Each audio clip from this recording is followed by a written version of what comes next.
본 방송에서 제공하는 투자 정보는 투자 판단에 대한 조언입니다. 방송에서 제공하는 주식의 가치, 가격 상승 및 가격 하락에 대해서는 방송사에서 보장하지 않습니다.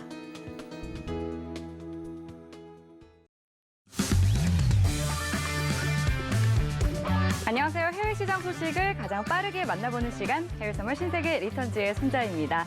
네, 간만새 뉴욕 증시는 또다시 날았습니다. 모두 상승 마감했고 S&P 500 지수는 종가 기준 사상 최고치를 기록했는데요. 델타 변이로 인해서 장 초반 하락 압력을 받았지만 경기 회복 둔화 우려 속에도 기업들의 실적이 예상을 뛰어넘으면서 오후 들어서 상승 전환했습니다. 네, 오는 6일 고용지표 발표에 모든 시선이 쏠리고 있죠. 네, 계속해서 관련 소식 저희 해외 선물 신세계 리턴즈에서 빠르고 정확하게 알려드리도록 하겠습니다. 네, 이틀 뒤에 발표될 노동부 고용 보고서의 선행 지표로 활용되는 민간 고용 수치죠. ADP 비농업 부문 고용 변화가 금일 우리 시각 밤 9시 30분에 발표가 됐는데요. 예상치를 크게 하회한 33만으로 이전치보다 낮게 집계가 됐습니다. 네, 조금 전에 출발한 뉴욕 증시 3대 지수는 혼조세 보이고 있습니다. 네, 저희 해외 선물 신세계 리턴즈 참여 방법 안내드리겠습니다. 전화 02-3153-2611번이나 2612번으로 전화 주시면 되고요. 또 문자 참여도 가능합니다. 샵 0082로 문자 참여 가능하고요. 또 유튜브도 활짝 열려 있습니다. 서울경제TV 검색해서 라이브 방송 들어와 주시면요. 실시간 채팅 통화 소통 이어가고 있으니까 많이 놀러와 주시기 바랍니다. 네, 그리고 또 노란톡 통해서 활발한 소통 이어가고 있습니다. 노란톡에 신세계라고 샵 0082에 신세계라고 보내주시면 저희가 노란톡 참여 가능한 링크 보여드리고 있으니까요. 많은 참여해 주시기 바랍니다. 그리고 화면 하단에 나가고 있는 QR코드 스캔하시면 빠른 입장 가능하다는 점까지 알려드릴게요.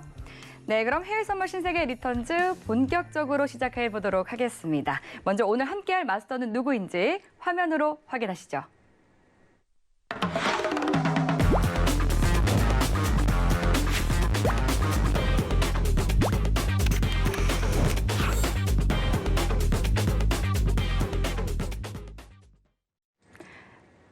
네, 오늘은 해외 선물의 킹, 해왕 마스터님과 함께하겠습니다. 반갑습니다. 네, 반갑습니다. 신사분들께 인사 한 말씀 해주시죠. 네, 안녕하세요. 인사 먼저 드리겠습니다. 일주일 만에 뵙겠습니다. 해왕입니다. 네, 해외 선물의 킹이라고 하니까 좀 낯서네요. 네. 네, 그런 뜻 맞지 않나요? 좀 그거보다는 네. 겸손하게 다가가도록 하겠습니다.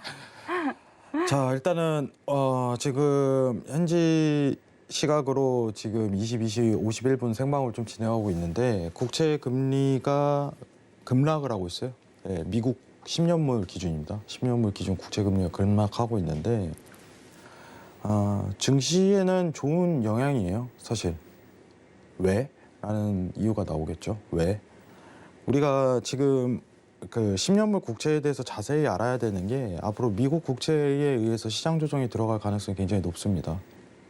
그럼 지금 증시가 왜 앞으로도 당분간은 무너지지 않을 이유가 이 10년물 국채의 해답을 꺼낼 수가 있다. 이렇게 평가할 수 있는데 사실 제가 고민을 많이 했어요. 왜냐면은 미국채 이렇게 해갖고 시청자분들이 어떻게 보면 미국채라는 어떤 기본적인 용어라든가 의미에 대해서 잘 알지 못하거든요. 왜냐하면 미국채라는 거는 실질적으로 우리가 이제 직접적인 투자를 할 수 없기 때문에 굉장히 간접적으로만 투자를 활동할 수가 있겠죠. 그렇기 때문에 이제 주식 같은 어떤 그런 개념으로서 투자하는 가치가 떨어져요. 직접적으로. 다만 거시적인 경제에서는 미국채는 모든 상품에 대해서 연관성을 가집니다. 그러면 기본적으로 미국채가 뭔지를 알아야겠죠. 국채란? 국채의 영향이랑 국채가 증시에 왜 어떻게 영향을 끼칠까? 오늘, 내일, 그리고 다음 주까지 해갖고 국채에 대해서 진짜 자세하게 알려줄 거예요. 오늘 기초, 내일 이제 심화, 그리고 더 나가서 현재 상황. 이렇게 세 편으로 나눠서 좀 진행을 할 건데 이 부분 관련해서 집중해서 들으시기 바랍니다. 오늘 기본 나갑니다. 기본. 여러분들 들으시면 후회 안 하실 거예요. 미 국채에 대해서 오늘 자세하게 알아보는 시간 가지도록 하겠습니다. 이상입니다. 네. 거의 국채 관련해서 이 마스터를 할 수 있는 그런 이 정규 클래스를 거의 구성하셨네요.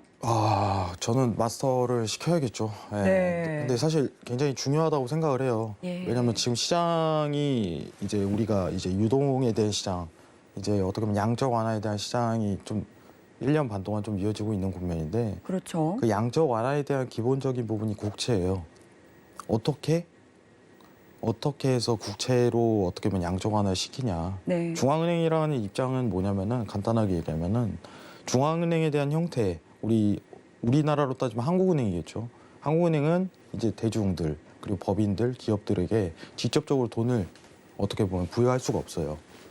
그럼 채권이라는 수단을 이용하는 거죠. 국채라는 수단을 이용해서 어떤 정부에게 현금화를 유동성을 주고 그리고 정부는 직접적인 형태로 어떻게 보면 대중들에게 재정 정책을 펼치죠.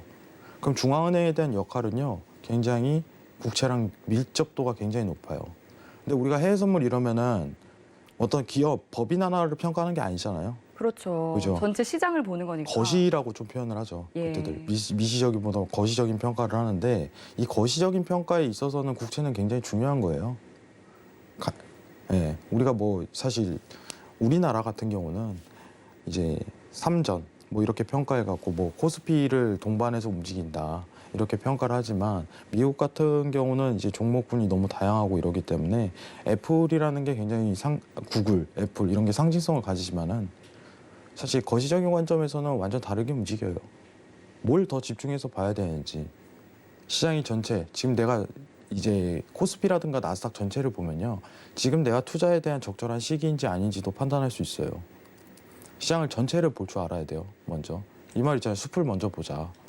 지금 내가 투자 활동을 펼칠 만한 금융 여건인지 아닌지 이것도 엿볼 수 있는 기회가 돼요. 근데 기본이 국채예요. 기본이 국채이기 때문에 오늘 이 부분 기본적인 거부터 설명 들어갑니다. 기본적인 거 국채란 이거부터 좀 설명을 들어가도록 할게요. 기대하셔도 좋습니다. 이상입니다. 네. 오늘 이따 또 면밀하게 살펴주실 이 국채 관련한 기초 강의가 굉장히 기대가 되는데요. 지금 현재 시각 10시 56분 지나가고 있습니다. 그럼 먼저 오늘의 이슈부터 체크해보고 올게요. 네, 나스닥은 예상치를 하회하는 지표들이 발표되면서 높았던 기대치의 해소 과정일 가능성이 높은 것으로 보입니다. 골드는 달러 하락과 국채금리 안정화에 상승했습니다. 오일은 델타 변이 확산에 따른 경기 회복 지연 가능성에 낙폭이 확대됐습니다. 유로 FX는 고용 회복 우려에 따른 달러 인덱스가 하락했습니다.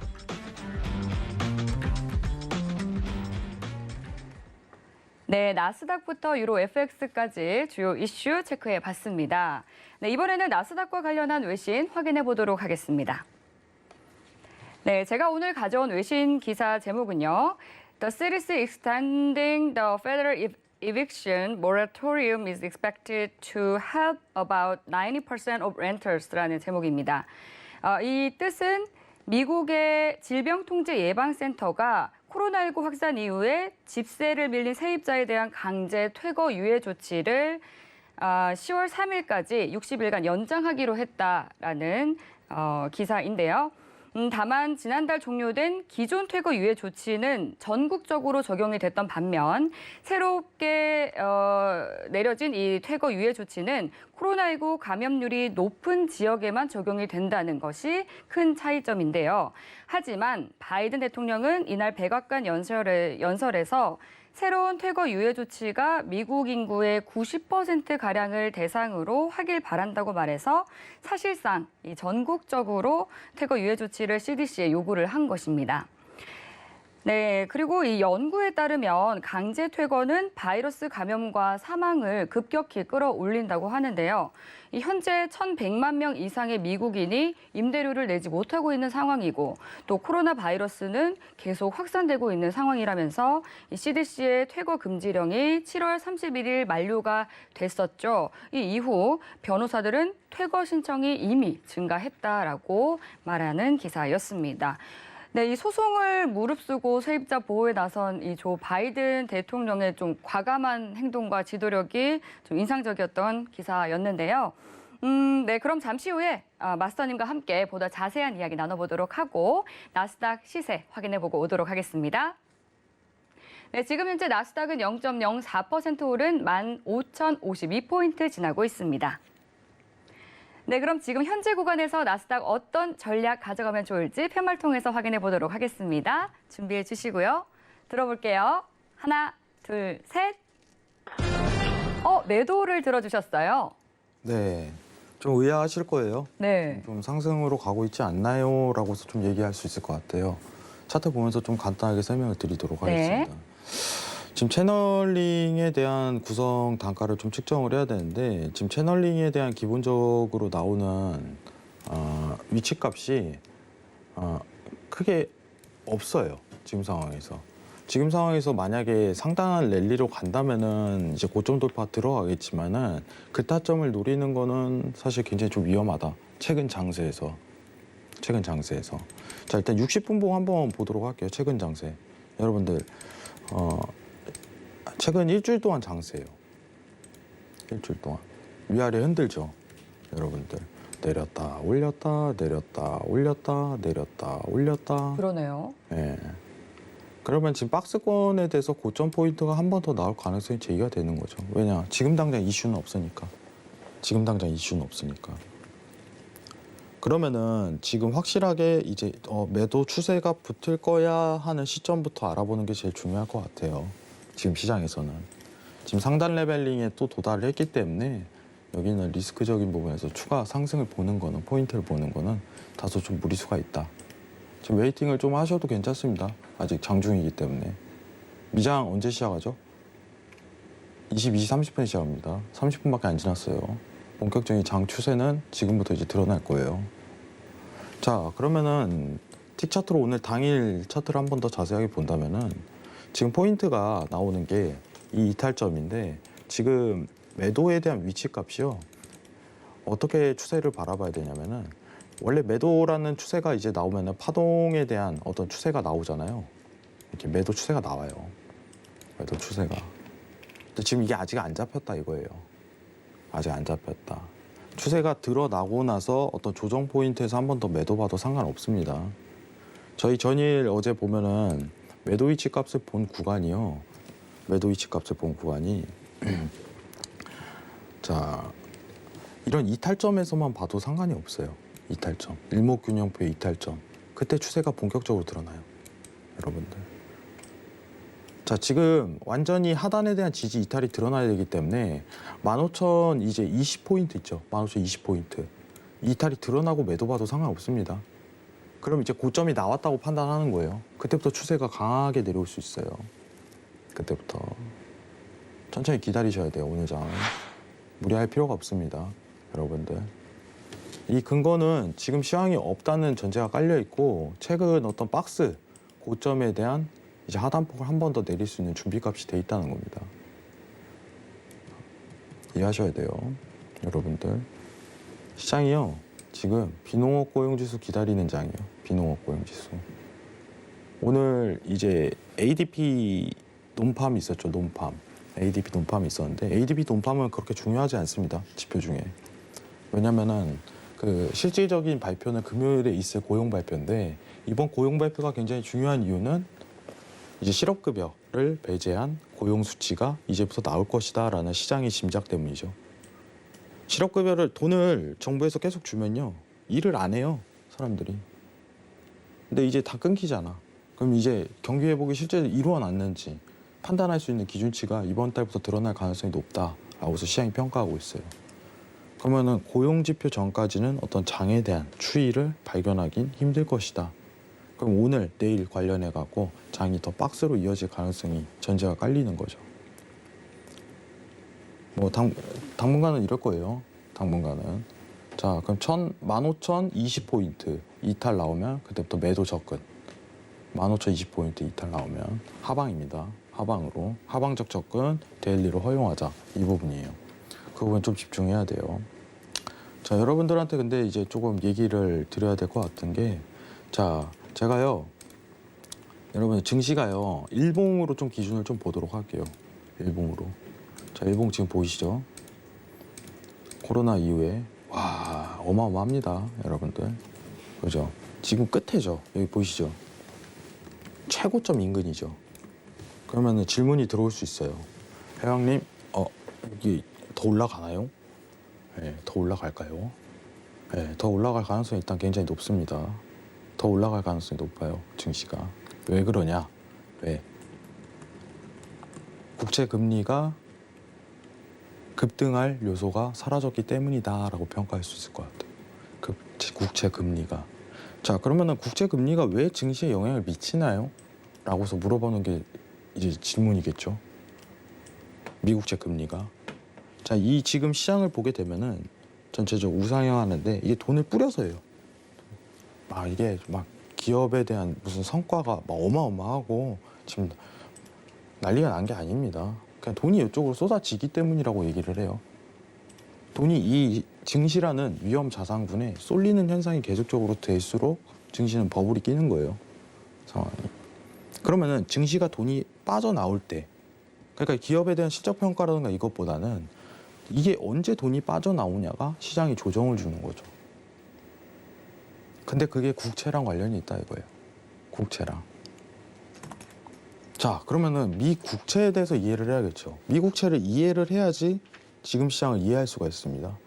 앞으로 큰 변화에 대해서 대처가 가능하고. 코스피도 마찬가지예요. 어차피 미 국채 금리 급등 올라가면은 코스피도 낙폭 나와요.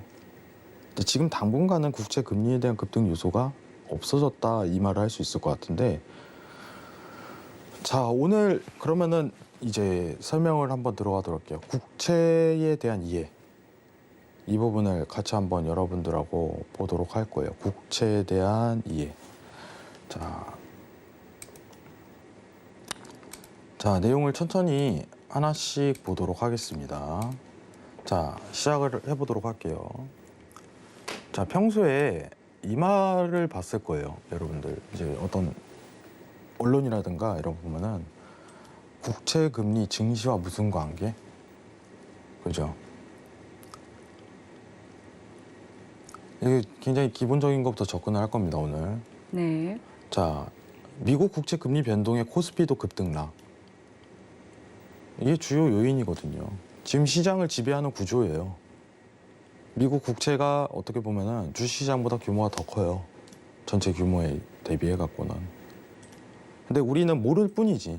왜냐? 직접적인 우리나라 주식시장보다 더 크다는 말씀이시죠? 그렇죠. 어마어마해요. 예. 국채라는 거는 어떻게 보면 발행이기 때문에 지금 이제 좀 이따 얘기를 하겠지만 페드 미국 중앙은행에서 사들인 국채 양이 말도 안 될 정도예요. 예. 근데 이 국채에 대한 이해를 해야지 어떤 지금 거시적인 시장을 이해할 수 있어요. 국채라는 게 금에 영향을 끼치죠. 같은 안전자산의 성향. 오늘 국채 금리가 급락을 했습니다. 그러니까 금값이 펑 뛰는 거예요. 자, 그리고 달러에도 영향을 미치고 지금 시장에서는 영향을 미쳐요. 양적 완화 시대에서는 국채는 모든 증시, 달러, 금 모든 연관성을 가지고, 왜냐하면 기본적인 재료이기 때문에 유동성에. 자, 그럼 다음 내용 한번 보도록 할게요. 자, 우리가 쉽게 한번 제가 설명을 좀 드려보도록 할게요. 자, 국채란 무엇인가? 여기 이제 조금 자막이 조그맣게 나오지만은 쉽게 얘기하면은 제가 미국 정부예요. 예. 현금 확보를 위해서 내 증서를 발행하는 거죠. 제가 채무자가 되는 거예요, 사실상. 제가 미국입니다. 예. 증서예요. 그 채권에 대한 이해인 거죠. 국가의 채권이죠, 사실상. 자, 한국은행은 여러분들이 아시다시피 지금 보통은 평소에는 국채 발행은 이제 기본적으로 이제 나라 간의 이해관계로 있고, 어떻게 보면은 이제 국가의 경쟁력 확보로 인하여 이거를 사고 팔고 하는 행위들이 많아요. 실제로 국채를 가장 매입을 많이 하는 거는 나라 대 나라입니다. 미국채를 가장 많이 보유한 국가는 일본과 중국이에요. 어떤 막 헤지펀드사 이런 게 아닙니다. 실제 나라 대 나라로 굉장히 많이 수단이 이루어져요. 자, 근데 우리가 이제 코로나19 팬데믹이 딱 발생하고 나서 나라가 안 좋잖아요, 상황이. 그죠? 굉장히 간단하게 이해해 봅시다. 자, 그러면은 우리는 제가 정부인데 제가 미국입니다. 미국 정부인데 현금 확보가 필요하죠. 왜냐하면 돈이 없어요. 미국 정부는. 제가 항상 얘기하죠. 돈 많은 애는 누구예요? 중앙은행입니다. 달러로 찍어낸 애들이 중앙은행이기 때문에. 자, 그런데 이 질문도 올 수 있죠. 미국이랑 FOMC는 산하기관 아닌가요? 아닙니다. 독립기관이에요. 미국 FOMC가 미국 정부 말을 들을 필요가 없어요. 자체적으로 움직입니다. 일전에 트럼프 정권 때도 이제 파월 의장이 이런 말도 서슴없이 뱉어요. 아, 트럼프 지금 제정신이 아닌가 보다. 이런 말을 실제로 뱉을 정도예요. 자, 근데 시장이 위험에 딱 처하면은 리먼 브라더스 2007년에 이제 리먼 브라더스 사태 터졌을 때라든가 이번 코로나 팬데믹 사태가 터졌을 때 미국 정부는 돈이 필요하기 때문에 국채를 발행을 해요. 국채를. 왜냐? 현금 확보를 해야 되니까. 현금 확보를 해야 되잖아요. 재정 정책을 펼쳐야 되는데 이런 실업수당도 지급해야 되고, 그죠? 나라에 대한 어떤 경제 활동 여건을 계속적으로 마련해 줘야 되는데 일자리 마련 다 돈이에요. 자, 근데 이게 왜? 근데 이제 위험에 처했을 때 미국이란 나라가 위험에 처했는데 경제 활동이 누가 사요? 이 국채를. 불안한데. 미국이 사야죠. 그죠?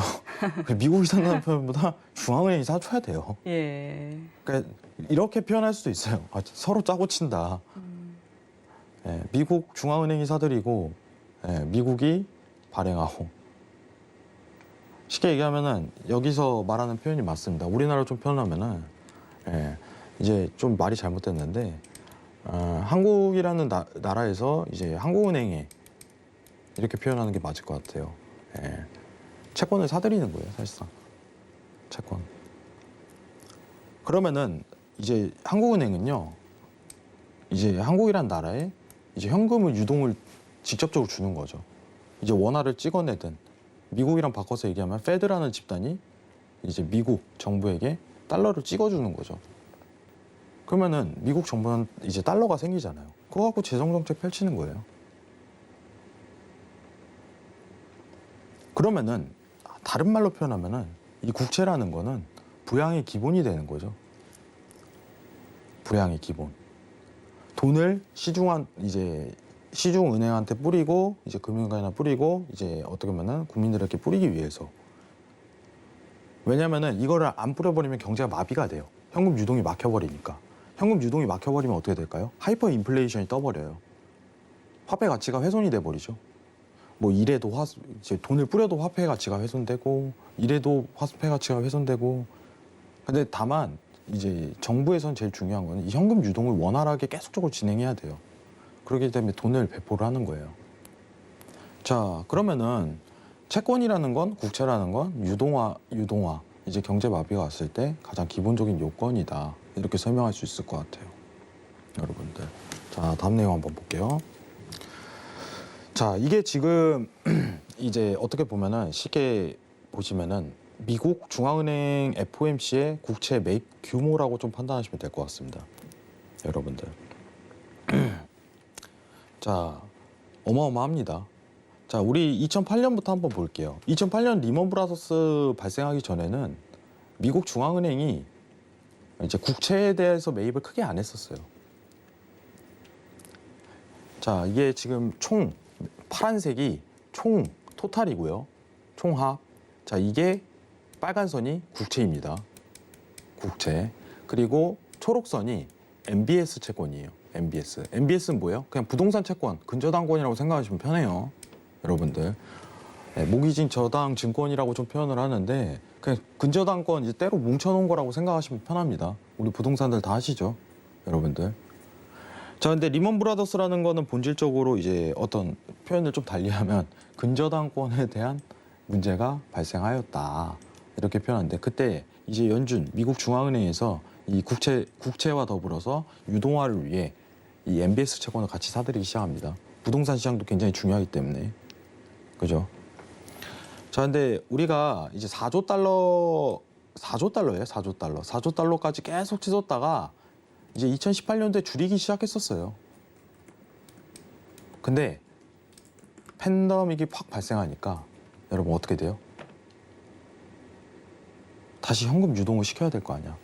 그러니까 그렇죠. 중앙은행이 다시 이제 어떻게 보면은 달러를 계속 찍어가지고 네. 미국 정부에게 국채를 사들이는 과정이 반복이 된 거죠. 그럼 한번 생각을 해봅시다. 간단하게 여러분들. 자, 돈을 뿌리는 어떤 간접적인 수단이 완전히 국채가 돼버리는 거예요.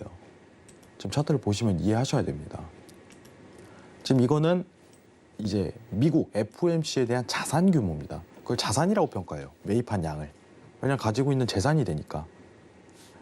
미국이 이제 중앙은행이 채권자잖아요. 미국 정부에. 어쨌든 독립기관이라고 표현하니까 그게 가능한 겁니다. 명목상. 자, 근데 이게 8조까지 뛰어버렸어요. 8조까지.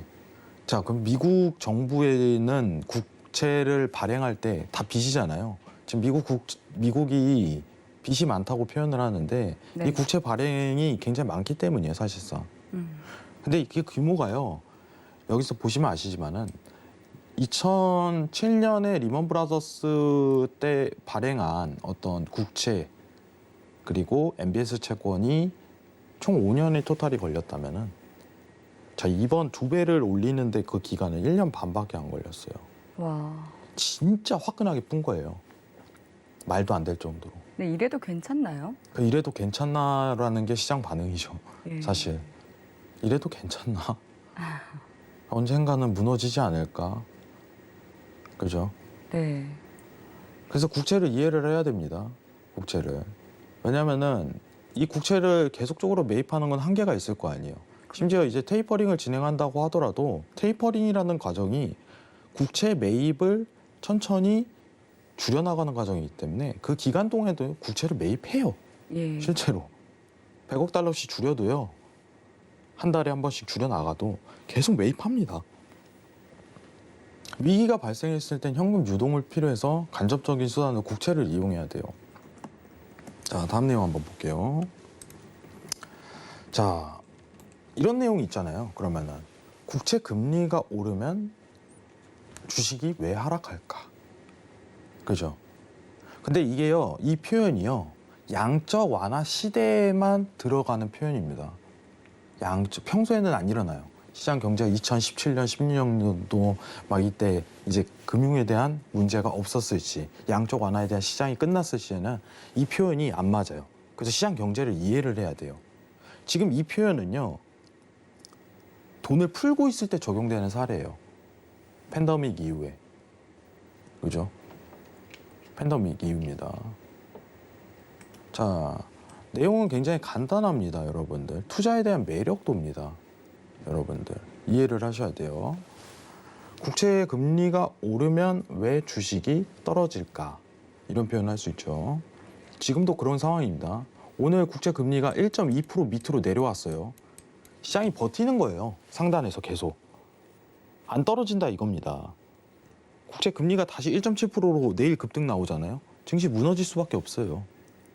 왜인지 이해를 해야겠죠. 왜? 자, 이걸 한번 보도록 할게요. 오늘 제가 좀 마지막 설명이 될 것 같아요. 자, 여기서 왼쪽 밑에 보시면은 명목금리에서 물가 상승률을 빼면은 실제 금리가 나온다라는 표현을 했습니다. 제가. 그죠? 쉽게 이야기하면은 자, 이게 돈이고 이게 돈이고 자, 이게 물건이라고 할게요. 물건. 재화. 자, 이제 어떻게 보면은 돈은 뿌리면 뿌릴수록 상대적으로 이제 물건에 대한 가격이 상승하게 돼 있어요. 화폐에 대한 가치는 떨어지고요. 그죠? 이게 기본 개념입니다. 이게 돈이에요. 이게 달러다. 그리고 이게 재화다. 물건. 돈을 뿌리면 뿌릴수록 이 화폐에 대한 가치는 떨어지기 때문에 이게 저절로 상승하는 거예요. 이게 물가 상승률이에요.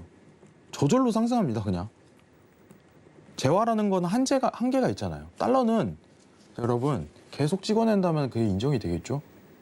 다만 재화라는 거는 생산의 한계가 있기 때문에 계속 저절로 올라가는 거예요. 그럼 이 돈이라는 게 저금리 시대가 계속적으로 머물리기 때문에 돈은 살아 숨쉰다고 제가 얘기를 해요. 배당받길 원해요. 돈이 이동을 하는 거죠.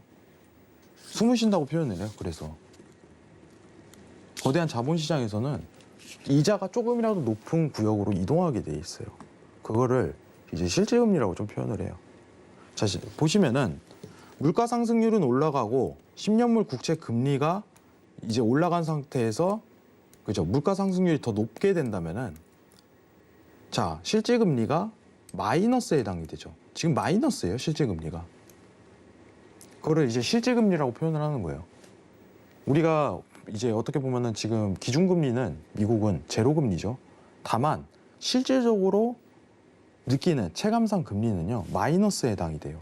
왜냐? 물가는 계속 올라가기 때문에 상대적으로 돈에 대한 가치가 떨어진다 이 의미죠.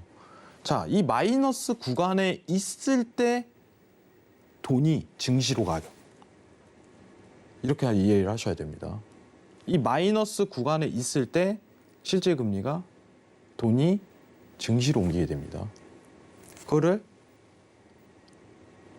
증시에 대한 매력 상승이라고 하는 거죠. 왜냐? 돈이 위험한 곳으로 베팅이 되는 거예요. 배당을 받아야 되니까. 다른 표현으로 하자면 돈을 페드에서 찍어내면 찍어낼수록 증시로 돈이 쏠리는 거예요. 왜냐? 돈이 갈 곳이 없는 거예요. 증시로 가는 거죠. 부동산으로 가고. 부동산에 대한 가격 거품이 전 세계적으로 버블 현상이 일어난다고 오늘 외신에서도 좀 나왔어요. 각 나라마다 대처 수단은 다르지만은 전 세계가 부동산 가격이 오르고 있어요. 왜 그럴까? 팬데믹이라는 게 전 세계적인 현상이잖아요. 안 찍어내는 나라가 없는 거예요. 화폐를. 다 실질금리가 마이너스니까. 그럼 부동산에 이제 쏠리는 현상이 펼쳐지는 거죠. 간단하게 보면은. 자, 이건 외우셔야 됩니다. 국채 금리가 상승하면 국채 가격은 하락합니다. 이것도 기본적으로 이해하셔야 돼요. 그러면은 증시에 대한 선호도가 하락하게 된다. 반대로 얘기하면 국채 금리가 하락하면 국채 가격이 상승하고 증시에 대한 선호도가 상승합니다. 국채 금리가 계속적으로 떨어지고 있는 지금 상황에서 당분간 한 1, 2개월은 계속적으로 머물 가능성이 높은데 그러면은 증시가요 조정을 안 준다는 거예요. 돈이 안 빠져나오니까. 돈이 빠져나올 어떤 명분이 있어야 되는데 그게 안 된다는 거죠. 당분간은. 지금 박스 랠리를 펼치고 있지만은 어떻게 보면 밑으로 쫙 꺼지는 그런 상황은 연출되지 않을 가능성이 높다라고서 평가를 할 수 있을 것 같아요. 자, 그럼 우리는 기본적으로 이런 내용을 봤을 거예요. 국채 금리랑 국채 가격이랑 반비례한다. 오늘 기본적인 부분들 때문에 이해를 하셔야 돼요. 여러분들. 왜 이런 표현이 나올까? 왜 우리는 국채 금리가 국채 금리랑 이 전 페이지 보면요, 여러분들. 국채 금리에 대한 상승은 국채 가격에 대한 하락이라는 표현을 하죠. 왜 반비례할까? 이것도 기본적으로 이해하셔야 됩니다. 이건 기본적인 내용이에요. 이 부분에 대해서 먼저 설명을 드릴게요. 자, 채권 가격하고 채권 금리랑은 반비례하는 효과가 있는데 국채라는 거는요, 발행할 때 미래 가격이 정해져 있어요. 미래 가격이. 무슨 뜻이냐? 제가 미국 정부에서 이제 공개 입찰을 통해서 국채를 발행을 합니다. 10년물 국채를 발행합니다. 1억 원짜리를. 그러면은 난 이거 10년 뒤에 1억 100만 원 줄게 하고서 그거를 발행하는 거예요. 그러면은 미래 10년 뒤 금액이요, 이제 이자가 있고 원금이 있겠죠. 가격이 있고 원래 이자가 있잖아요. 근데요, 이 미래에 대한 확정 받을 수 있는 금액이요, 미래에 확정이 돼 있다 이거예요. 자, 그러면은 나라에서 10년물 국채에 대해서 현금이 더 필요하면은 10년물 국채에 대해서 더 발행량을 늘려버리게 된다면 공급량이 늘어나는 거기 때문에 가격이 떨어지죠. 그럼 반대로 이 금액은 확정이기 때문에 국채 금리는 올라가게 돼 있어요. 이게 반비례 효과입니다. 그러면은 정확하게 어떤 표현을 해야 되냐면은 미래의 가격이 확정돼 있기 때문에 가격과 이제 금리가 반비례하는 거다. 이렇게 표현할 수 있는 거예요. 굉장히 간단한 요소입니다. 여러분들. 이해하셔야 돼요. 아직도 이해 못 하시는 분이 많아요. 우리가 이제 은행에 저금을 하잖아요. 1억이란 돈을 딱 저금했을 때 미래 가격이 10년 뒤 미래 가격이 어떻게 될 것 같나요? 앵커님 아실 것 같아요? 만약에 제가 은행에 1억을 저금을 했어요. 네. 10년 뒤 금액이 어떻게 될까요? 지금 저금을 한 게 10년 뒤예요? 네. 이자까지 다 합쳐서. 조금 불어나 있겠죠. 네. 이게 정확한 표현입니다. 네. 몰라요. 왜냐? 이자는 바뀌기 때문에. 미래 확정 금액이 아니잖아요. 하지만 국채는 다르다는 거예요. 발행할 때부터 나 이거 이렇게 10년 뒤에 줄게 하고서 해요. 그죠? 그러면은 국채에 대한 어떤 투자를 하기 위해서는 여러분들 싼 가격에 사서 비싼 가격에 파는 거예요. 주식과 똑같이 이렇게 활동을 펼칠 수 있는 거예요. 가격을 가지고 하는 거예요. 가격을 가지고. 다만 여러분들 이게 왜 반비례한다는 건 이해하셔야 됩니다. 그럼 결국에는 오늘 국채 금리가 급락했습니다 라고 나오잖아요. 오늘 급락했습니다, 여러분들. 이따가 보여드릴 거예요. 그럼 반대편은 뭐예요? 채권 가격이 올라갔다. 네, 채권 가격이 올라갔어요. 너무 당연한 거예요. 근데 같은 안전자산에 대한 성향인 금도 같이 올라갔다. 이렇게 표현할 수 있는 거죠. 상황이. 굉장히 간단합니다. 이해하셔야 돼요. 자, 이게 마지막인데 뭐 간단하게 생각을 할게요. 자, 그러면은 국채 가격이라는 건 이제 시장의 수요 공급 법칙하고 똑같은 겁니다. 미국에서 돈이 이제 정부에서 돈이 더 필요하게 된다면 국채 공급량을 늘릴 수밖에 없어요. 그죠? 그러면은 가격에 대한 하락 요인이죠. 너무 당연해요. 공개 시장에 돼 있는 상품이기 때문에. 그죠? 우리 뭐 한정판 에디션 막 해갖고 뭐 N사 운동화 이런 거 있잖아요. 뭐 근데 한정판 막 누가 신었대 연예인이. 그럼 가격 계속 올라. 근데 그 N사에서 갑자기 이거를 이제 다 그냥 뭐 계속 찍어내요. 그럼 의미가 없어지는 거예요. 공급량을 늘려버리면 가격 하락 요인이에요. 수량은 정해져 있어야 돼요. 이건 수요 공급에 대한 법칙입니다. 자, 미국 정부가 지금 현 시대는 뭐예요? 국채를 공급하고, 그죠? 페드가 사고 있고 수요와 공급을 적절히 균형을 이루고 있는 과정인 거죠. 근데 누가 한 명이 나락을 가봐요. 야, 나 이제 공급 안 해. 아니라든가, 아, 나 이제 안 사. 그럼 가격 변동이 일어나는 거죠. 국채 금리가 급등이 나오고 급락이 나오는. 그 중앙은행에 대한 역할은요, 이 적절한 매칭이 들어가야 돼요. 미국 정부랑. 가격을 적절하게 유지를 해야 돼요. 시장에 혼란을 주지 않기 위해. 이게 기본적인 요건입니다. 수요 공급에 대한 법칙은 당연스럽게 이해를 해야 돼요, 여러분들. 자, 여기까지가 딱 기본이에요, 여러분들. 자, 이상 이제 기본은 마치도록 하겠습니다. 자, 화면 좀 잠깐 이제 변경하도록 할게요. 네, 지금 마스터님께서 국채 그리고 금리 관련해서 기초 강의를 해주고 계신데요. 방송 보시면서 궁금하신 사항 있으시거나 또 마스터님께 여쭤보고 싶으신 질문이 있는 분들은 노란톡 들어오시면 상세히 알려드리고 있습니다. 샵 0082로 신세계라고 보내주시면 참여 가능한 링크 보내드리고 있으니까요. 많이 들어와 주시기 바랍니다. 자, 지금 금 가격이 난리가 났어요. 금 가격이 사실 난리가 이제 났어요. 추가 매수 베팅을 하지 말라고 좀 이따 얘기하려고 했는데 네. 지금 금 보세요, 오늘. 하락폭이 깊네요. 네, 이게 제정신이 아닙니다. 이거 앞으로 금 가격이 좀 이제 하락을 할 가능성이 왜 제기되는지 설명을 드릴게요. 왜가 중요한 거예요. 네. 지금 금 갑자기 폭락 나왔어요. 순식간에 폭락 나왔어요. 제가 아까 전에 이제 금 할 때 좀 설명을 드리려고 하는데 금을 이제 오늘은 트레이딩을 안 해야 되는 이유는 이 상단 보이시죠? 이 채널링이 이제 3파가 맞았기 때문에 고점이 나왔을 가능성이 높을 것 같아요 라고 설명하려고 했는데 여기서 급락이 나와버렸어요. 여러분들. 자, 이게 근데 앞으로 이제 금 가격이 이제 계속적으로 떨어질 수 있는 요인에 대해서 좀 설명을 드릴 건데, 자, 오늘 올랐던 이유는 간단합니다.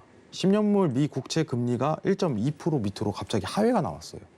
지금 어떻게 됐을 것 같아요? 안 봐도 알 것 같죠? 복구됐겠죠? 복구됐겠죠? 화면 잠깐만 내려볼게요. 네, 지금 또 골드가 갑작스럽게 급격히 하락이 나와서 마스터님께서 좀 짚어주고 계신데요. 네, 자, 여기 지금 실시간 화면 한번 보도록 하겠습니다. 네. 그대로 답이 나오잖아요.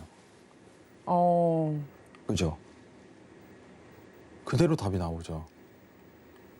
자, 지금 보시면은 네. 아까 전까지 1.1340까지 찍다가 갑작스럽게 국채금리 와, 급등이 진짜 나왔어요. 급등했네요. 네. 자, 이러면 어떻게 될까요? 이제 시장 매도세로 좀 내려갈 수 있어요. 왜냐면 증시에 자금이 일부 빠질 가능성이 높으니까. 그러네요. 네. 네, 매도를 아까 들려주셨는데. 네, 이제 증시가 이제 매도세로 좀 들어갈 가능성이 좀 높아요. 지금 상황에서 여러분들. 지금 일단은 제가 이제 리포트를 읽으면서 여러분들 얘기를 드릴 거예요. 내일 심화 과정을 할 건데 내일은 어떤 내용을 할 거냐면은 여러분들 이제 팬데믹 이후에 국채에 대한 매입 과정과 그리고 어떤 변화가 이루어졌는지 자세히 설명드리고 마지막에는 앞으로 국채 금리에 대한 가능성 이 부분을 제가 시사드릴 거예요. 아시겠죠? 지금 시장에서 내다보고 있는 거는 1.2%에서 반등이 올라갈 거야 라고 생각하는 겁니다. 이게 어떻게 보면 오늘 마지막 급락이 나올 수도 있어요. 1.1340은 국채 금리가 마지막 지지가 될 수 있다. 최저점이 될 수 있다라는 표현을 할 수 있어요. 왜냐 이 밑으로 하회는 힘들거든요. 사실. 이 단가 1.2% 단가에서 한두 달 동안 머물 가능성이 굉장히 높아요. 앞으로. 시장이 버티는 거죠. 시장이 버틸 가능성이 굉장히 높다. 자, 그러면은 마지막으로 이제 조금 심화하기 전에 리포트 한번 보면서 내용 점검을 한 번만 보도록 할게요. 여기서부터 이제 조금 어려워지죠. 사실. 여기부터 좀 어려워져요. 자, 지금 시장 리포트 조금만 보면은 뭐 이제 부채 한도 이슈, 최근에 이슈가 굉장히 많지만 결국은 국채 금리가 1.2%대까지라고 표현을 합니다. 바닥을 다질 수 있다고 본다. 바닥을 다질 수 있다고 본다. 어차피 미국 중앙은행은 공급량을 늘릴 수밖에 없는데 테이퍼링이라는 거는 이제 국채에 대한 수요 하락이기 때문에 내일 또 자세하게 설명을 드릴 거지만 결국에 나오는 말은 뭐냐면은 지금 제가 지난주에 스탠딩 레포라고 좀 표현을 했잖아요. 시중은행한테 국채 사는 걸 떠넘겼다. 그럼 국채 수요는 앞으로 시중은행이 사들일 겁니다. 앞으로. 이건 내일 심화할 때 좀 더 자세하게 설명할 거예요. 자, 그러면은 앞으로 1.2%대에서 계속적으로 머물 수 있는 요건은 어떻게 보면은 이제 제한적인 수요에 대한 평가가 이어지기 때문이다. 제한적인 수요에 대한 평가. 결국은 국채 금리가 급등하는 요인은 뭐냐면은 제일 쉬워요. 제일 쉬워요. 수요가 떨어진다든가 공급량을 말도 안 되게 늘려버려야 돼요. 근데 지금 바이든 정부 국채 발행량에 대한 계획이요. 그렇게 크질 않아요. 왜냐? 세금으로 해지를 해버렸어요. 그리고 이제 상원하고 합의 보는 내용이 뭐 이제 연초에는 슈퍼부양책이다, 4조 달러다, 뭐다 계속 이렇게 해서 1.7%까지 급등했는데 지금은 합의 본다고 1조 달러, 1.5조 달러까지 내린 상황에서 다 세금으로 하겠다. 이런 식으로 내용이 나오고 있잖아요. 공급량에 대한 부담감도 없고 수요도 지금 어떻게 보면은 이제 시중은행한테 떠넘긴 입장이다 보니까 지금 당장 급등할 요인은 없다라고서 시장이 판단하는 거예요. 다만 저점을 좀 가리키자면은 1.2% 내외가 앞으로 시장 미 국채에 대한 지지선일 것이다. 여기 내외를 한두 달간 가리킬 가능성이 높다라고서 판단하는 겁니다. 그럼 이 한두 달에 대한 내용은요. 결국은 증시를 지지를 이렇게 급락에 대한 요인은 만들지 않을 과정이며, 그죠? 테이퍼링에 대한 시장 이슈는요. 미 증시에 영향을 미치지 않는다는 거예요. 결국은. 제가 지난주에도 설명드렸죠. FOMC 파월과 그 이제 일동들이 미국 중앙은행 의장과 그리고 중앙은행 어떻게 보면은 대장들이 머리를 잘 썼어요. 저는 그렇게 생각을 해요. 와, 머리 잘 썼다 이거. 살살 피해가네. 네. 이제 거시적인 관점에 있어서 증시에 대한 어떤 급락 요인은 지금 당장 없습니다. 왜냐하면 미국채 급등이 나와버려야 돼요. 제가 말하는 기준에 대한 급등은요. 다시 1.7%까지 상회하는 그런 급등적인 요인, 2%를 돌파하는 그런 급등 요인이 필요해요. 그럼 증시에 자금이 싹 빠져나옵니다. 근데 그럴 요인이 없다는 거예요. 중앙은행의 행보를 보게 된다면. 미국 정부의 앞으로 발행 규모를 측정해 본다면.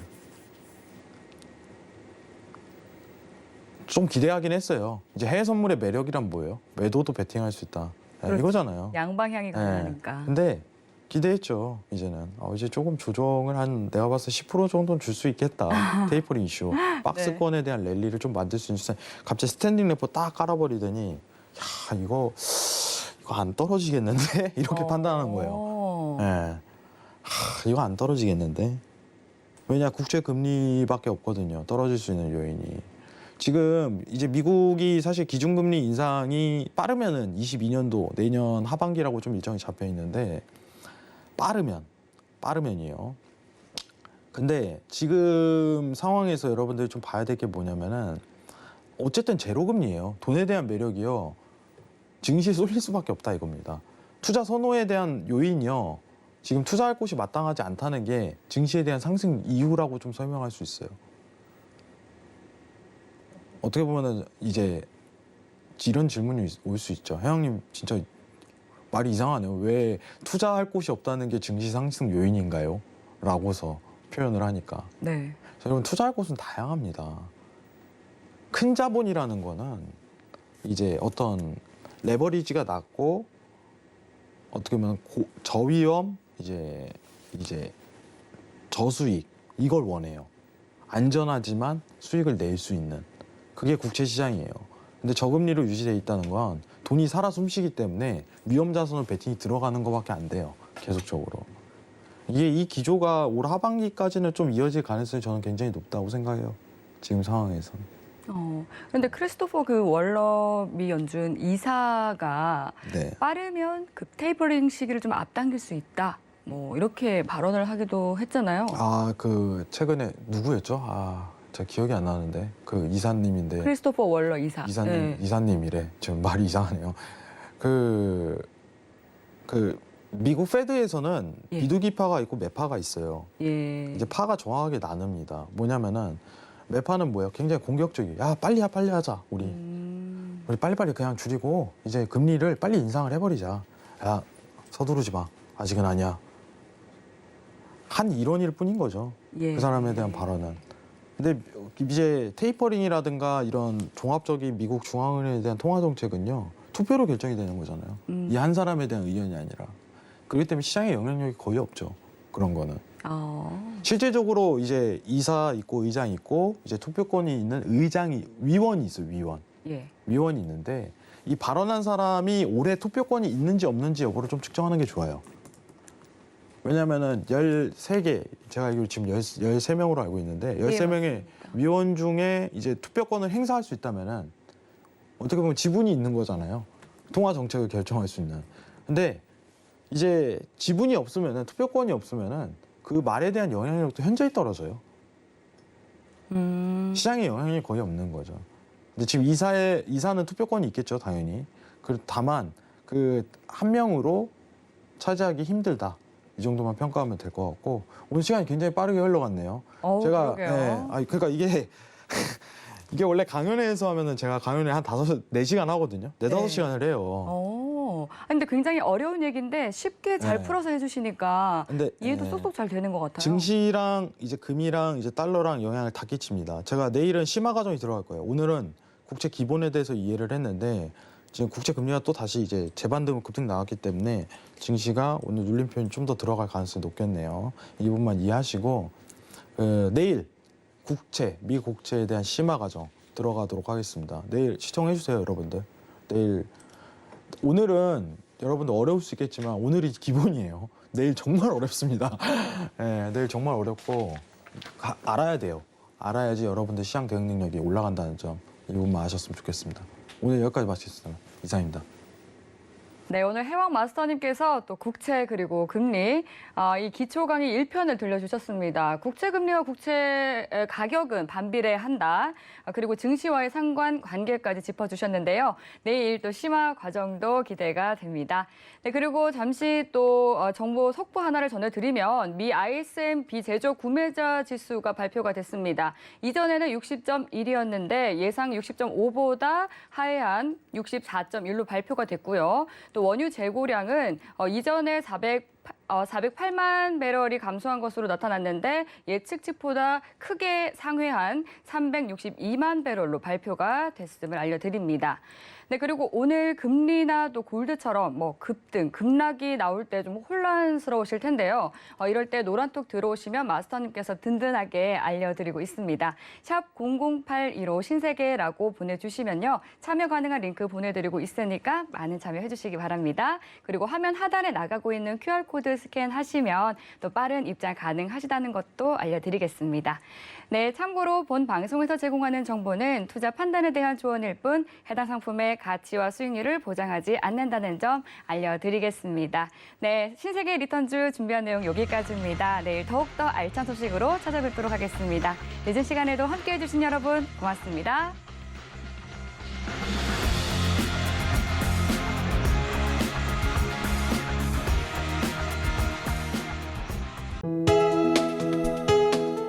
본 방송에서 제공하는 투자 정보는 투자 판단에 대한 조언입니다. 방송에서 제공하는 주식의 가치, 가격 상승 및 가격 하락에 대해서는 방송사에서 보장하지 않습니다.